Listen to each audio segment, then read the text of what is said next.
Fula TV kanubagaw assalamu alaikum adangana ka bi jam kan kɛnɛ kan bɔlɔlɔ sanfɛ jam kan ye min bɛ tali kɛ ka ɲɛsin an ka réseaux sociaux ma k'a daminɛ Facebook, Instagram, TikTok, WhatsApp o n'a ɲɔgɔnna caman wa o ta bɛɛ fana an bɛ kuma an ka masimafɛnw kan walasa gɛlɛya ani nafa min bɛ sɔrɔ a sanfɛ walasa k'aw bɛɛ lajɛlen kunnafoni k'a dɔn k'a fɔ bi na an bɛ wagati min na an ka technologie a y'an ka bonyana kosɛbɛ nafa bɛ sɔrɔ a la i n'a fɔ gɛlɛya bɛ sɔrɔ a la cogo min na nka bi ta an bɛna kuma bi babu mun kan o de ye an ka masimafɛn kɛrɛnkɛrɛnnenya la ni bɛɛ lajɛlen ma dɔn robotique la nafa min b'a la an ka jamana kɔnɔna na ani a bɛ se ka ɲɛtaga mun lase an ka jamana kɔnɔdenw ma kɛrɛnkɛrɛnnenya la funakɛninw bɛ se ka nafa mun sɔrɔ a la a bɛ kɛ sababu ye fana don n'a nataw la ka baara caman créer an ka jamana kɔnɔna na n'o ye an ka ba Maliba ye k'a dɔn k'a fɔ nafa b'a la bi na o de hukumu kɔnɔna na a ye wele bila an ka invité ba min ma o de ye Alifa Abdulaye Lansari ye a ka se ka na kuma an ka bi babu kan n'ale ye maa mun ye a kɔnɔna kɛrɛnkɛrɛnnenya la n'o ye an ka masimafɛnw olu labaarali la ani a bɛ se ka ɲɛtaga mun na don denmisɛnninw ka funakɛninw ka ɲɛtaga ko la don n'a nata la jamana kɔnɔna na n'o cɛ an bɛ kuma d'a yɛrɛ ma a ka se ka dɔnni f'a ye a yɛrɛ kan ka sɔrɔ ka tɛmɛ ni an ka babu ye Monsieur Lansar. Ok,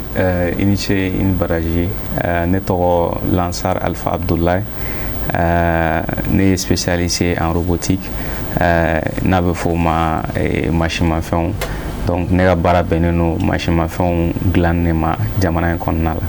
Ok, o diyara n ye an ka bi babu bɛ boli mun kan o de ye an ka masimafɛn kɛrɛnkɛrɛnnenya ni bɛɛ lajɛlen b'a dɔn n'o ye subahana mansin ye robotique bɛɛ lajɛlen b'a dɔn a bɛ se ka baara kɛ adamadenw place la bi an bɛna kuma a développement ta fanfɛla la an ka jamana kɔnɔ a bɛ se ka ɲɛtaga mun lase a ma kɛrɛnkɛrɛnnenya la fana n'a yɛrɛ sɔrɔ a bɛ se ka dɛmɛ dɔ lase ka ɲɛsin funakɛninw ma baarako ta fanfɛla la nka sɔn'o cɛ e bɛ se ka jumɛn fɔ an ye subahana mansin ni robotique o ye fɛn jumɛn yɛrɛ ye fɔlɔ yanni an ka da don babu in kɔnɔna na. Ok, ini ce i ka question na robotique ni bamanankan na bɛɛ b'a dɔn ni subahana mansin ye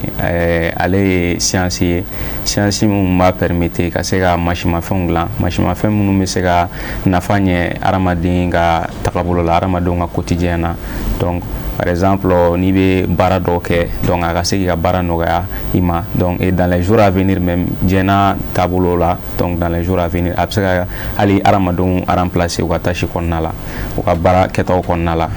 Ok, an b'a dɔn faamuyali caman sɔrɔla o kɔnɔna na i n'a fɔ i yɛrɛ bɔra k'a fɔ sisan n'o de ye an ka babu yɛrɛ bɛ boli min kan n'o de ye walima a bɛ se ka kɛ yiriwa ye an ka jamana kɔnɔna na an bɛ don min na i ko bi wa e yɛrɛ bolo est ce que a bɛ se ka yiriwa la don an ka jamana kɔnɔna na k'a dɔn k'a fɔ a lakodɔnnen tɛ kosɛbɛ an ka ba Maliba in na hali n'a dɔnnen don a ma ca kosɛbɛ k'a dɔn k'a fɔ a kalanyɔrɔ bonyanen tɛ kosɛbɛ Mali kɔnɔna na. Ok,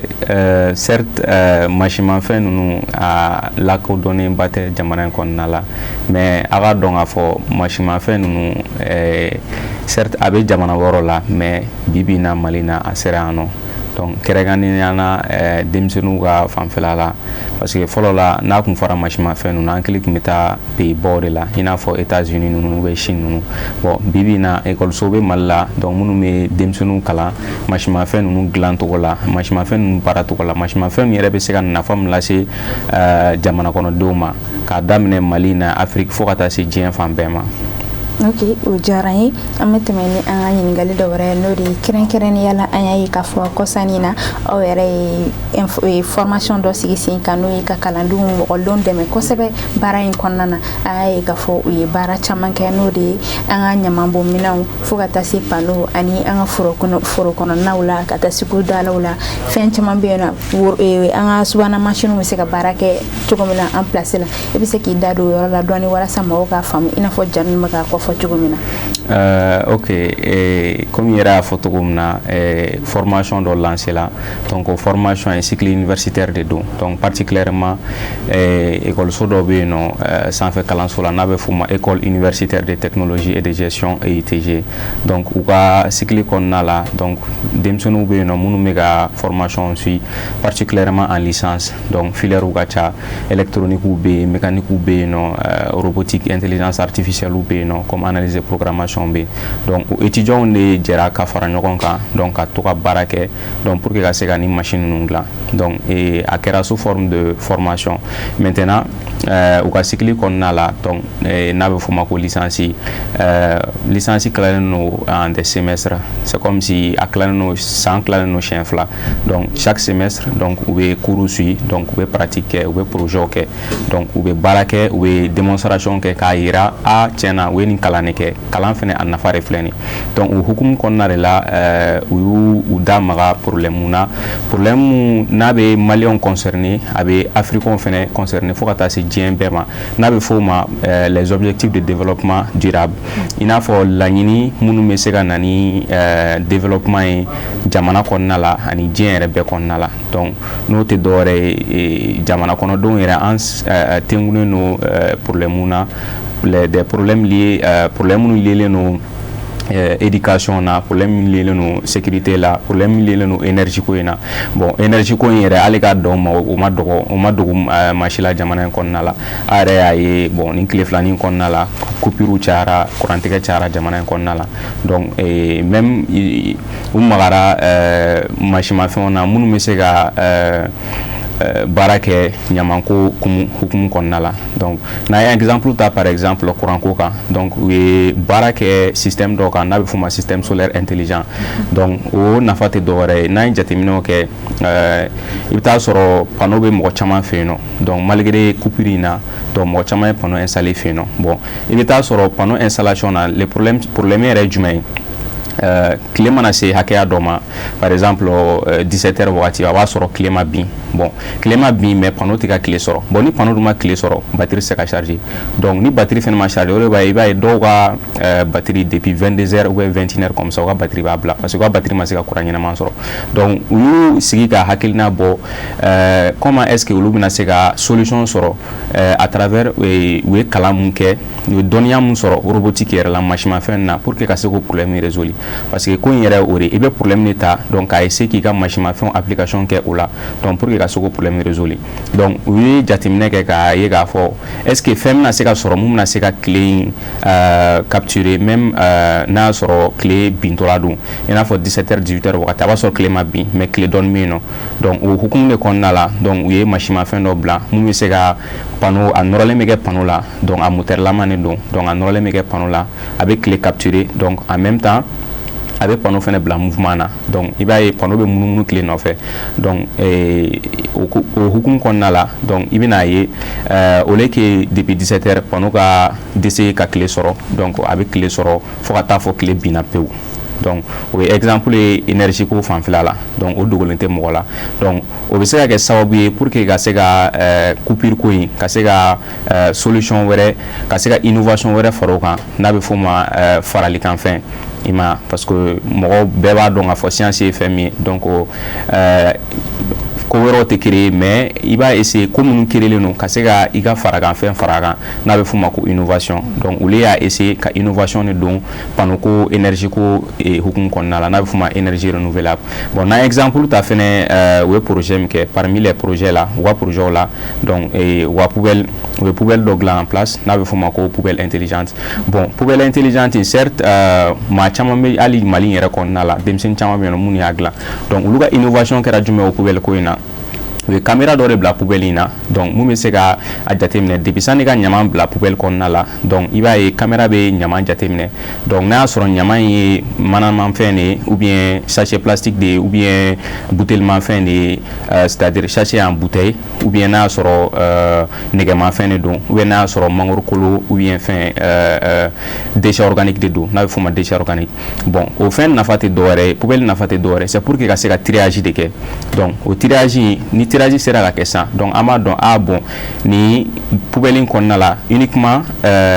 manamafɛnw de bɛ yen nɔ ni poubelle in kɔnɔna la uniquement déchet organique de bɛ yen nɔ n'a bɛ f'o ma ɲamamafɛnw c'est-à-dire mangoro kolo ni mangoro fala ni fɛn ninnu ni poubelle dɔ in kɔnɔna la nɛgɛmafɛnw de bɛ yen nɔ donc o nafa tɛ dɔwɛrɛ c'est pour que ka se ka recyclage kɛ dans les jours à venir parce que an bɛɛ b'a dɔn plastique ko in a kɔlɔlɔ a ka ca i ma bon plastique ye fɛn min ye mana don bon mana filɛ nin ye a bɛ se ka bana lase mɔgɔ ma bana suguya caman docteurw bɛ yen nɔ minnu yɛrɛ a caman démontré donc et bon pour qu'il n'ait pas que la place qui n'a pas mana koto nature latin a filité comme ça donc on a essayé ça non ka poubelle gland en place donc au poubelle ne se ka afara ka bonno na et manama fait on négama fait on ani déchets organiques donc nous parce que problème est moi avant qu'il y a na fo qui na place qui est ta ou ka bara ou hakilna moi ka se ka plastique de yelema donc avant qu'il y a fo qui na se ka plastique yelema il faut qu'il ka se ka plastique qui est bo na mana bo et nyamantola donc ni mana sera ka bon nyamantola ça bon am se ka fo bon ni poubelle ko na la mana drone be donc le problème faut le résoudre donc et perspective jumé il a faut dans l'avenir ou ga hakina mu ka se ka mana yelema ka se ka akefen roye ina fo chamama kalama mana mi se ka yelema par exemple minengo show ou bien finingo show ni fait nous donc bibina ali jamana ko na la il y a de ces chercheurs mo kala no be no munu sera ka formule do en place ka se ka mana nous na fo ma déchet plastique ka se ka yelin ka nyarami chenchena donc pour que ka se ka ke dali bon et au dali fene am se ka fo anafa ka bunga teme doinka dal classique ka dal en ciment ni fait nous mo dal mu me da soko na la parce que ale ka dans à son moment donc il va y à cause ka teme doinka en plus et aller il est plus résistant donc il va aller jaler nous ka teme dal doinka bon nae exemple par exemple déchets organiques ka na fo mangoro colonie mangoro forani fait nous donc il va y dans les jours à venir aller pour le moment déjà on sait que déchets organiques donc au lieu que pas déchets organiques mais engrais organiques au lieu que foro konna la engrais chimique ko ka utiliser bon engrais chimique dun abse kanani kololo badeni kololo chama donc surtout mo galère o kololo sanitaire de engrais et chimique chercheur chama benaka e ka fo ale may aramaden rek ka kenema oreato en chama meno problème bana chama mana donc munu bana shidono te ado shidono no mais a chama kololoti dore c'est parce que engrais chimique de biga utiliser akuma te se ka former en réalité c'est ça bon certes engrais chimique aller daga non comparé à l'autre là mais avec kololola c'est moma donc ni déchets organiques sera ka déchets tola donc absent que ça va bouer ka déchets et fin ka engrais organique créé donc engrais organique donc foro tout be se ka kuka foro kon nala donc ore là o be se ka culture bio produit donc na fuma culture bio donc les suma fin mun kan arama den rega santé ma ima donc ay ga fo même jamana woro la donc o be banga perspective la donc jamana woro la iba e we mangoro foro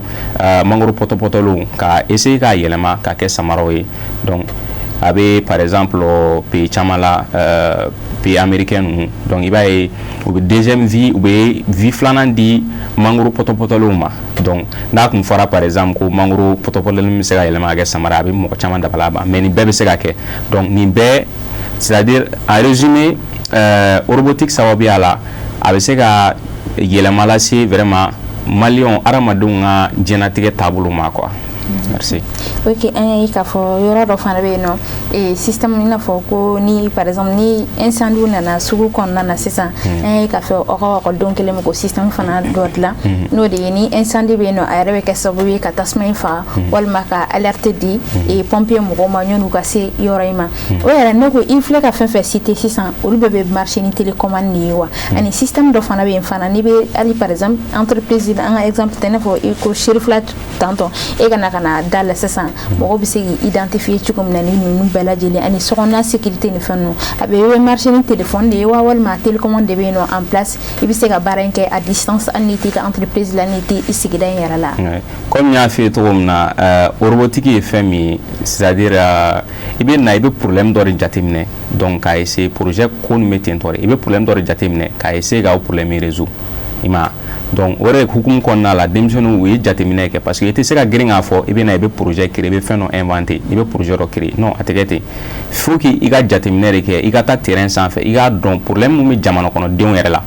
a folo te dore were we jatemine ke wa école so were ka no école université de technologie de gestion we jatemine ke were ka ima donc kaye bon ni ala kan kisi na soro tasma wille ano ima donc ala kan kisi de don bon o y'a ye fɛnɛ u ka analyse kɔnɔna la a caman ma dogo mɔgɔw la maliyɛnw na kuma caman tasuma bɛ wuli supermarché ni fɛnw na bon ne m'a fɔ sapeur pompier ninnu u t'u ka baara kɛ u b'u ka baara kɛ mais des fois u surchargelen de don baara ka ca u bolo bon des fois a dɔw fɛnɛ yɔrɔ ka jan tasuma wulila yɔrɔ min na donc o de hukumu kɔnɔna la u ye i n'a fɔ i y'a fɔ cogo min na projet dɔ créé n'a bɛ fɔ o ma système de détection d'incendie intelligent i ma donc ale système de don donc a bɛ se ka placer so la comme a bɛ se ka placer sugu la a bɛ se ka placer supermarché la comme entreprise c'est-à-dire baarakɛyɔrɔ bɛ fan o fan que ça soit a ka kɛ entreprise fitinin de baarakɛyɔrɔ fitinin de o baarakɛyɔrɔ belebeleba de o a bɛ se ka placer a bɛɛ la donc ale fɛn nafa tɛ dɔwɛrɛ ye c'est comme si fɛn dɔ de don mansimafɛn dɔ de don donc ale bɛ tasuma de jateminɛ n'a y'a sɔrɔ tasuma bɛna wuli yɔrɔ la donc au lieu que ka sapeur pompier mɔgɔw kɔnɔ k'a fɔ k'u kana fo tasuma mɛnna yɔrɔ min na k'a faga an yɛrɛ a caman ma dogo mɔgɔ la a caman na i bɛ taa sɔrɔ sapeur pompier mɔgɔ bɛ na waati min na o b'a sɔrɔ c'est un peu trop tard a b'a sɔrɔ a dɔw la yɛrɛ tasuma ye tiɲɛniba de kɛ i ma donc olu bɛ na un peu en retard donc u y'u hakilina jagabɔ k'a ye k'a fɔ est ce que u tɛ système dɔ bila en place pour que ka se ka sapeur pompier mɔgɔw yɛrɛ ka se ka faso lakanabagaw yɛrɛ ka se k'u ka baara nɔgɔya u bolo donc grâce à ce système là ni système in nafa tɛ dɔwɛrɛ ye ala k'an kisi ni tasuma wulila yɔrɔ la automatiquement a bɛ tasuma détecter n'a ye tasuma détecter a b'o tasuma faga donc n'a ye tasuma ampleur bɛ ka juguya automatiquement c'est comme si a ma se ka téléphone ta a ma se ka k'a fɔ i bɛ sapeur pompier mɔgɔ wele a dɔw la yɛrɛ tasuma wuli yɔrɔ la e yɛrɛ t'a dɔn sapeur pompier mɔgɔ ka numéro ye mun ye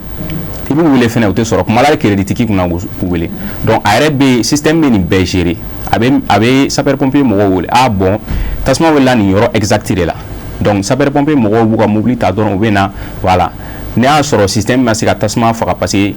an kana ɲinɛ fɛnɛ système min don pour le moment a bɛ prototypage de la donc a tɛ se ka tasuma baw faga i n'a fɔ sapeur pompier mɔgɔ kɛ cogo min na mais a kɔni a bɛ seko kɛ donc n'a ye jateminɛ kɛ k'a fɔ tasuma wulila yɔrɔ la donc automatiquement a bɛ tasuma faga donc en même temps a bɛ sapeur pompier mɔgɔ a bɛ misali ci u ma i ma donc a b'a yir'u la ah bon tasuma bɛ na nin yɔrɔ la nin yɔrɔ karisa la donc n'an ye exemple ta même côté entrepreneurial i n'a fɔ entreprise kɔnɔna la par exemple donc an ka kɛ ala k'an kisi ni tasuma mɛnɛna entreprise la donc automatiquement a bɛ misali d'alerte ci entreprise baarakɛla bɛɛ ma donc k'a yira bon tasuma mɛnɛna so la donc o ye k'aw bɛɛ prévenir à temps i ma par exemple i b'a dɔn entreprise dɔw bɛ u ka bon tasuma bɛ se ka wuli yɔrɔ dɔ la san'a ka se yɔrɔ dɔ ma donc automatiquement ni tasuma wulila yɔrɔ dɔ la dɔrɔn yɔrɔnin dɔ la entreprise kɔnɔna la a bɛ sina ka bɛɛ informer donc pour que bɛɛ k'a dɔn ko tasuma wulila yɔrɔ la parce que mansimafɛnw ka mɔni kɔnɔna la mun ka gɛlɛn o information de i ma donc information passeli ale yɛrɛ ka nafa fɔlɔ-fɔlɔ o ye o de i ma donc o bɔlen kɔfɛ n'a ye exemple ta u ye entreprise intelligente mun kɛ i ma toujours o hukumu kɔnɔna la i b'a ye o nafa ka bon i ma n ye tasuma mɛnɛ ta in fɔ n ye tasuma ko ta in fɔ na exemple ta tuguni côté sécurité i ma n'a bɛ f'o ma lakanani côté donc i b'a ye u ye système dɔ bila en place donc mun n'i y'a k'i ka entreprise kɔnɔna la donc déjà mɔgɔ o mɔgɔ n'a bɛ tɛmɛ i ka entreprise la donc i bɛ se k'a dɔn nin karisa nin tigi de tɛmɛna donc i b'a ye caméra bɛ kɛ da la ka mɔgɔw flasher o ye un donc de deux aussi scanner dɔ bɛ yen n'a bɛ f'o ma scanner RFID a kelen n'a fɔ carte de bon je sais a bɛ entreprise baw la par exemple même peut-être au Mali a bɛ entreprise dɔ la mais an m'a ye ka caya entreprise extérieure de la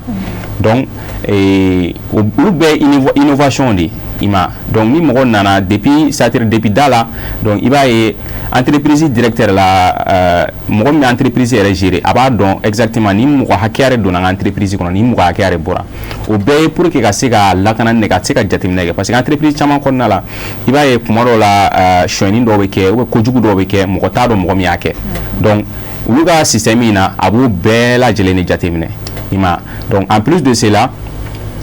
côté sécurité donc n bɛ segin a kan tuguni c'est très très important i ma donc o de la o hukumu kɔnɔna la u ye système dɔ bila en place mun connectelen bɛ application dɔ la i b'a sigi i ka téléphone na donc o application in sababuya la i bɛ se ka i ka entreprise bɛɛ contrôler c'est-à-dire hali entreprise directeur a ma se ka a fɔ k'i bɛ na chaque jour i ka entreprise la c'est-à-dire i yɛrɛ b'a dɔn fɛn o fɛn bɛ ka k'i ka entreprise kɔnɔna la a bɛɛ de jateminɛlen don i bɛ se ka hali par exemple n'i bɛ fɛ ka porte verrouiller tout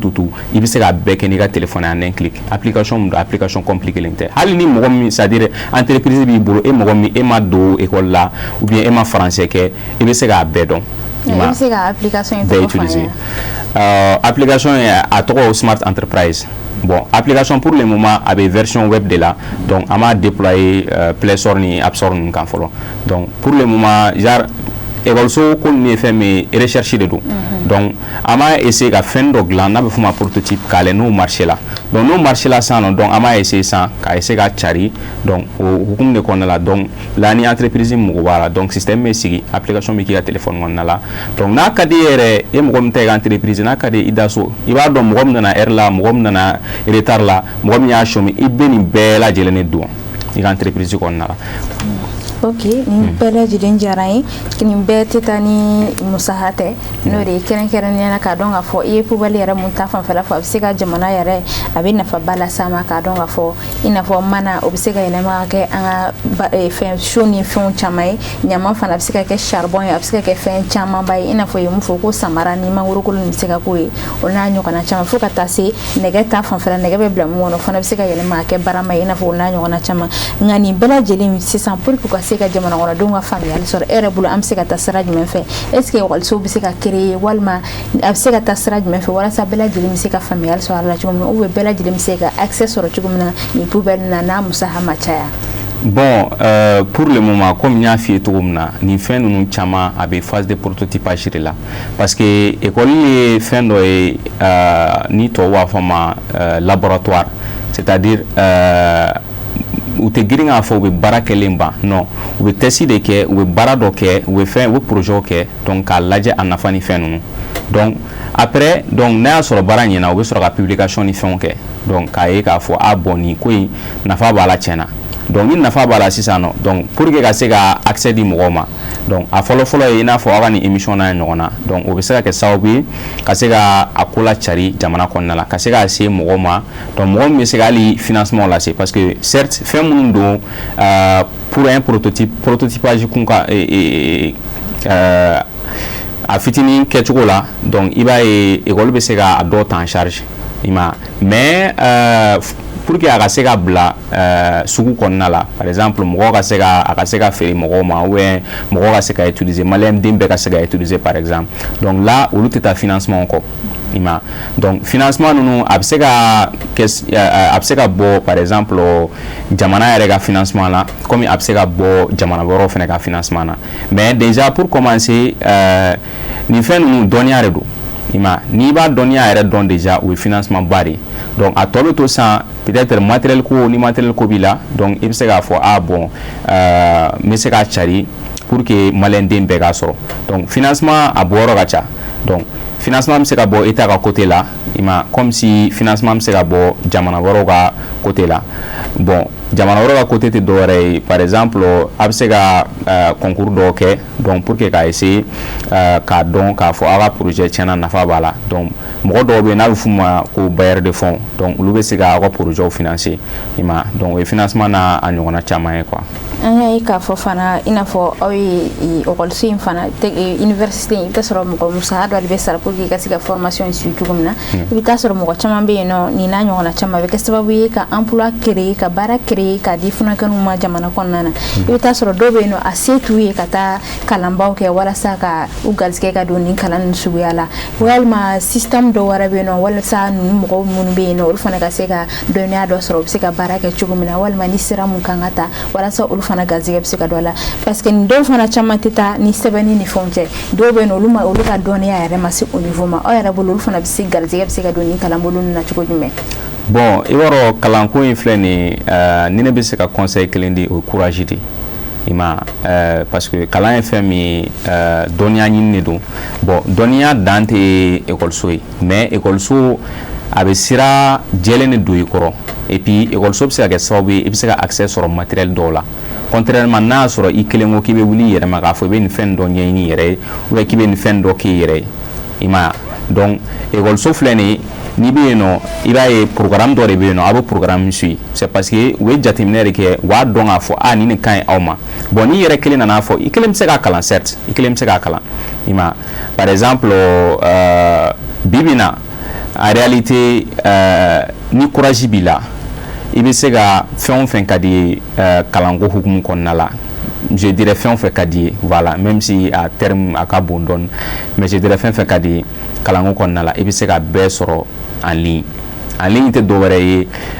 i b'a ye maliyɛnden caman bɛ yen surtout jeunesse côté la bon an bolo peut-être forfait nafa ye ka to ka TikTok lajɛ ka to ka Snap ni fɛn lajɛ maliyɛnden caman bɛ yen hali i b'a ye hali n'u ma kalan mais u bɛ forfait ta bon sani ka forfait ta k'a fɔ k'e b'a tiɲɛ réseaux sociaux la a dɔw la nafaba t'a la quoi donc i bɛ forfait min cɛ réseaux sociaux na i bɛ se ka forfait ta ka se k'i yɛrɛ kalan n'a ye dɔɔni dɔɔni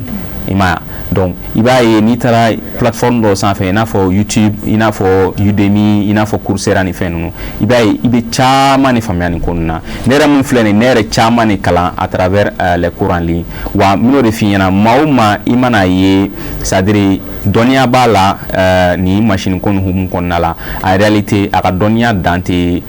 mun bɛ d'a ma classe kɔnɔ quoi i b'a ye hali minnu yɛrɛ bɛ taga école la minnu bɛ taga par exemple an ka université la i b'a ye u bɛ recherche kɛ n'a danna classe kɔnɔ cours dɔrɔn ma u tɛ se k'a kɛ o donc f'i yɛrɛ de ka courage ta i ka accepter i ka c'est à dire i ka souffrance dɔ kɛ donc i ka fɛn dɔ sacrifier i n'a fɔ n y'a f'i ye par exemple forfait ko ni fɛn na sani i ka forfait ta i ka tiɲɛ TikTok ni fɛn na i bɛ se ka taa YouTube ni fɛn kɔnɔ i b'i yɛrɛ former et i b'a ye an bɛ c'est à dire diɲɛ bɛ ka taga taabolo dɔ la donc n'a bɛ f'o ma monde anglophone bon i b'a ye monde anglophone na sisan nɔ u bɛ kuma dɔ fɔ what can you do with your head and your 10 fingers c'est à dire i bɛ se ka mun de kɛ ni i kunkolo ye ani i tɛgɛden tan ye donc i b'a ye diɲɛ bɛ ka taga o cogo de la c'est à dire hali ni kalanna hali ni kalanba kɛ ni c'est à dire e tɛ se ka ko dɔ kɛ i yɛrɛ ye mun bɛ se ka an ka kɛ monde entrepreneuriat mun bɛ se ka entreprise dɛmɛ mun bɛ se ka i yɛrɛ dɛmɛ mun bɛ se ka jamana dɛmɛ c'est à dire kana dan ka diplôme sɔrɔ même si ni doctorat de b'i bolo mun ka girin ni diplôme bɛɛ ye nafaba t'a la quoi donc c'est à dire hali n'i ye kalan kɛ faut que compétence de ka k'i la o compétence sɔrɔyɔrɔ tɛ dɔwɛrɛ fɔlɔ tɛ dɔwɛrɛ ye f'i k'a daminɛ ni i yɛrɛ ka sacrifice donc i ka sacrifice tɛ dɔwɛrɛ ye i bɛ jetoni minnu sɔrɔ ka to k'a don forfait la ka to ka cours en ligne ni fɛnw suit donc i b'a ye n'i bɔra opportunité de formation minnu fɛnɛ kalama jamana kɔnɔna la donc i b'a essayer ka postuler olu la donc i bɛ taa sɔrɔ par exemple pour commencer daminɛ la ne nana fɔ i bɛna na mansimafɛn ninnu kalan bon fɛn minnu don cours théorique tɛ pratique de don bon o bɛɛ école nafa de bon ni e kelen nana fɔ e bɛ nin fɛn ninnu ɲɛɲini k'a dɔn i yɛrɛ ye n'a minɛn t'i bolo a baarali ma nɔgɔn a kalanni ma nɔgɔn donc f'i ka passer école ni fɛnw na o bɛɛ ye école nafa ye donc i b'a ye école ninnu na donc i b'a ye mansimafɛnw bɛ yen minnu bɛ se k'a to i bɛ ka fɛn min kalan kɛ i bɛ na baara fɛnɛ kɛ quoi. Ok, bɛɛ lajɛlen diyara n ye Monsieur Alpha an ka jamukan bɛ ka se a kuncɛyɔrɔ ma kuma dafa kuma min b'i bolo weleli da kan ani folikan laban b'i bolo k'a lase bɛɛ lajɛlen ma. Ani ce ani baraji aw ka invitation na parce que ne bolo ni opportunité ne dɔrɔn bolo ni opportunité ye jeunes bɛɛ de bolo jeunes minnu bɛ fɛ ka kalan kɛ kalan mun bɛ se ka nafa ɲɛ u yɛrɛ ye kalan bɛ se ka nafa ɲɛ jamana ye donc o hukumu de kɔnɔna la ne b'aw fo ka barika da ni bɛ se ka conseil mun fɛnɛ di ni bɛ se ka kumakan laban min di o ye jeunes ka courage ta jeunes k'u yɛrɛ former et formation a bɛ se ka kɛ école la comme i bɛ se k'i yɛrɛ kalan i yɛrɛ mais école bɛ yen nɔ pour que ka se ka programme structuré de di école bɛ matériel de kama donc ka se k'a to a bɛ fɛn mun kalan théoriquement a ka se ka pratique kɛ a ka se ka fɛnw dilan a ka se ka projet dilan a ka se ka mansimafɛnw dilan minnu bɛ se ka Mali dɛmɛ minnu bɛ se ka Afrique yɛrɛ bɛɛ dɛmɛ merci. Ok an b'i fo k'i waleɲuman dɔn i ka nali la an ka jamukan in kɔnɔna na nin kun an ka jamukan bɛ dansigi nin yɔrɔ la nin kun ye Alpha Abdoulaye Lansare ye an bolokɔrɔ kɛrɛnkɛrɛnnenya la maa min ka kodɔnw ɲɛsinnen bɛ ka ɲɛsin an ka mansimafɛnw ma ka se ka bilasiralikan di jeunes ma cogo min na o bɛ se ka baara kɛ cogo min na kɛrɛnkɛrɛnnenya la n'o ye an ka mansimafɛn a bɛ se ka nafa min ladon an ka jamana kɔnɔ fo ka taa se funnakɛniw fana bɛ se ka nafa sɔrɔ a la cogo min na k'a dɔn k'a fɔ a bɔra ka kuma babu mun kan o de ye an an b'a ye k'a fɔ an ka jamana kɔnɔ machimafɛn nafaba de b'a la bi na k'a dɔn k'a fɔ gɛlɛya b'a la nka nin y'a nafamayɔrɔ ye i n'a fɔ an ka poubelles dilancogo ani an ka panneau de solaire a bɛ se ka nafa lase an ma cogo min na kɛrɛnkɛrɛnnenya la hali ni tile taara fan wɛrɛ fɛ a bɛ se ka baara kɛ n'o ye walima an ka nakɔ kɔnɔnaw na ji bɛ se ka kɛ an ka nakɔ kɔnɔna na k'a sɔrɔ an yɛrɛ ma gɛlɛya ye ani fo ka taa se an ka sow lakanaw fana ta fanfɛla la ani ni tasuma yɛrɛ donna sugu kɔnɔna na walima ka kɛ entreprise ye a mana kɛ cogo cogo machimafɛnw sigilen b'a kama walasa ka se k'anw dɛmɛ k'a lakana a cogoya la to an bɛ weleweleda kɛ ka ɲɛsin an ka ɲɛmɔgɔw ma u ka se ka dɛmɛ don mɔgɔw ma cogo min na ni kalanbolo caman bɛ se ka ɲanga cogo min na an ka jamana kɔnɔ ɔkɔlidenw bɛ se ka faamuyali sɔrɔ fo ka taa se maa wɔɔrɔw ma dɛmɛ ani yiriwa bɛ se ka na an ka jamana kɔnɔ k'a dɔn k'a fɔ n'o ye an ka machimafɛn a y'an ka bonyana kosɛbɛ an ka jamukan bɛ dansigi nin yɔrɔ la an b'a fɔ aw kan bɛ waati wɛrɛ nin kɛnɛ kelen sanfɛ ka kunnafoni a n'a jɛlen ani bilasiralikan caman di aw ni bɛɛ lajɛlen ma aw kan bɛ waati wɛrɛ